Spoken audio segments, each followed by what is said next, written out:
सुन तो खाला, मैंने कहा भाई सक्खर में एक बहुत बड़ी शादी है जिसमें हमें जाना है 10-12 दिन के लिए।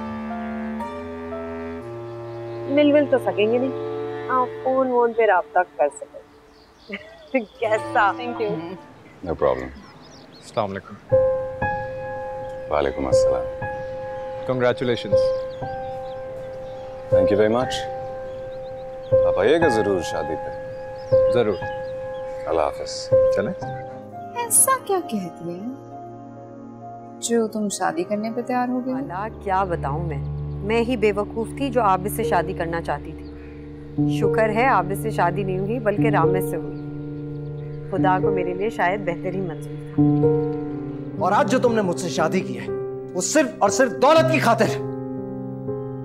नहीं, मैंने इसलिए नहीं। निकलो यहाँ से। रामेश, निकलो मेरे घर से। रामेश प्लीज। कहता हूँ निकल जाओ। रामेश! रामेश भाई क्या कर रहे हैं यार आप? खबरदार जो तुम बीच में